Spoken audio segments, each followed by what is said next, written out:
Então, a gente precisa de uma visão unificadora que ela vá além das religiões, que ela seja integradora, porque as religiões, infelizmente, entraram por um caminho de acharem que são times de futebol.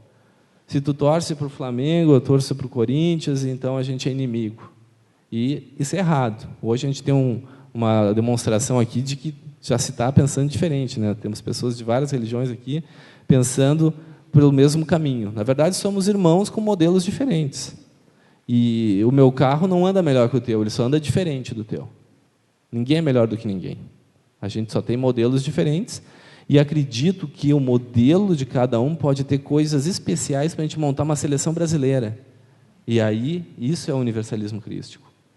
A gente agregar a sabedoria de todas as religiões e construir um modelo ainda mais bonito e avançado, ou seja, adequado para a época que nós estamos vivendo. Então, esse modelo é que nós chamamos de universalismo crístico. Por que esse nome, né? É exatamente isso, a unificação dos princípios religiosos, de todas as religiões, através de uma avaliação sistemática e sensata de suas crenças, mantendo o que é coerente, e rompendo com aquilo que, ao invés de libertar, termina por escravizar. E aí é uma coisa de fora o íntimo. Todas as religiões têm coisas belíssimas, e todas elas têm umas coisinhas lá que, tipo, olha, isso já diz respeito ao passado. No meu modo de entender, na minha caminhada íntima, eu sei que aquilo ali não representa mais algo relevante. Então, vou me focar somente nas coisas importantes. Ou seja, às vezes nós ficamos brigando por coisas pequenas e esquecemos de fazer a parte essencial, que é o amor. Eu sei que todos aqui já entendem bem isso, mas lá fora, no mundo comum, as pessoas não entendem isso. Isso pode se ver até lá na Palestina, irmãos israelitas, irmãos palestinos, que vêm de uma mesma árvore genealógica, o Deus, em essência, é o mesmo. Eles sabem dos valores espirituais que estão no Corão e que estão na Torá, mas eles ficam na parte que não interessa, que é a parte do conflito, da briga. Tudo bem, tem muita coisa em jogo e eu nem sonho que tem em jogo lá, porque eu não moro lá e eu não tenho consciência de todo o conflito que rola por lá. Mas se eles se focassem mais na essência dos ensinamentos de seus grandes mestres, talvez facilitasse o diálogo e se chegasse, talvez, a uma paz um pouco mais duradoura, né? Então, por que esse nome complicado, né? Universalismo, porque abriga a sabedoria de todas as religiões, transformando-as por futuro e promovendo o entendimento espiritual das gerações futuras. Tudo que nós falamos. Até falar numa linguagem mais clara. Por exemplo, as nossas religiões foram elaboradas há 2, 3 mil anos atrás.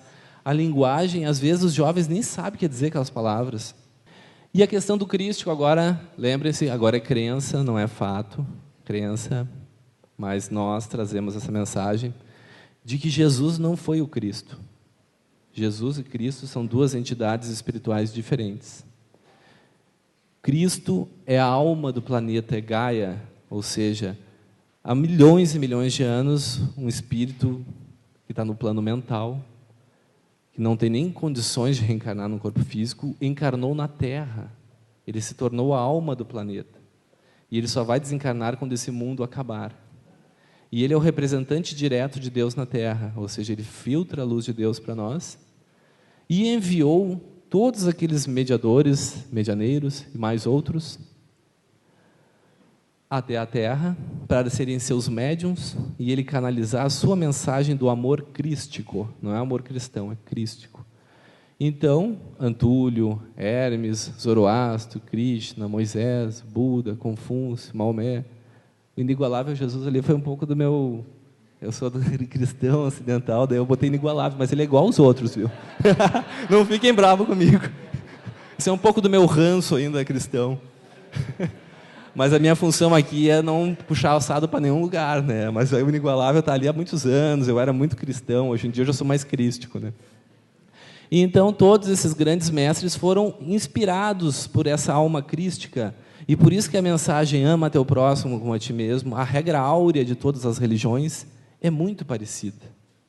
Por que é tão parecida assim? Porque eles foram inspirados por essa mesma entidade máxima do planeta, que seria a alma crística, que é Gaia. Então, o termo universalismo crístico representa isso. Se fosse universalismo cristão, seria só a ver com o cristianismo, então não teria nada a ver. Até no início do nosso trabalho, a gente estava recebendo uma ideia de união cristã. Mas esse era um primeiro passo, agregar as religiões cristãs para depois fazer o universalismo crístico. Então vejam que o nome até tem bastante a ver, né? Apesar de algumas pessoas terem dificuldade para captar. E como é uma metodologia, não é uma religião, então ele tem 3 alicerces fundamentais. O primeiro é o nosso fato, a nossa verdade absoluta, que está em todas as religiões, que é o amor ao próximo como a si mesmo, buscando cultivar as virtudes morais de forma verdadeira e incondicional, refletindo diretamente o amor do próprio Criador. Ou seja, não é o amor verdadeiro de alienado. Eu amo todo mundo, qualquer coisinha, daí já não ama mais. Ou seja, é o entendimento profundo do amor verdadeiro em todas as situações, né? O segundo é uma coisa que tem a ver mais com as religiões reencarnacionistas. Então, a gente vai dizer assim, mas eu não acredito em reencarnação, que história é essa? É por isso que eu chamo isso de uma crença. Não é um fato, é uma crença. É uma crença que nós, reencarnacionistas, temos, que a reencarnação do espírito e o karma são fundamentais para o entendimento do mecanismo da vida criada por Deus. Pois sem esses princípios, não existe a justiça divina. Mas também isso não é tão importante. Isso só é importante para que a gente entenda tudo isso que está acontecendo ao nosso redor. Mas não é isso que espiritualiza. Não é isso que transforma. O que transforma, a gente vai ver depois o universalismo crístico avançado. Esse seria o universalismo crístico básico, que foi o livro que a gente lançou em 2007. E daí o terceiro ponto, que é o mecanismo que retira as religiões de sua, digamos assim, estagnação no tempo. Ou seja, associar a busca incessante pela sabedoria espiritual ao progresso filosófico e científico, com o objetivo de promover a evolução integral da humanidade.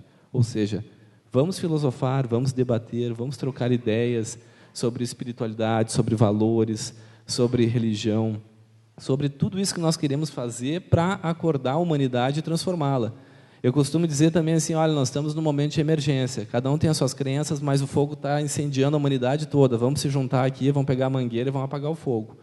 Então, talvez a gente não se acerte em algumas questões, mas a gente sabe que tem que fazer o pessoal aprender a amar, a ter valores, a se tornarem melhores, a terem consciência espiritual. Então, vamos todos juntos nos unirmos para que isso aconteça. E vamos deixar as nossas desavenças, que são coisas pequeníssimas, né? Então, através desses 3 alicerces fundamentais, a gente começa já a compreender essa questão do universalismo crístico. E a pessoa não precisa abandonar a sua religião, mas sim ter a consciência de que isso é importante. Isso é integrador. Por exemplo, se eu chegar perto de uma pessoa que é de uma outra religião e falar nessa linguagem, nós conversamos. O sistema de comunicação funciona. Se eu chegar somente pensando como a minha religião pensa, e de forma fechada, e achando que a minha verdade é a verdade absoluta, vai dar problema de comunicação. A pessoa não vai querer nem nos dar atenção.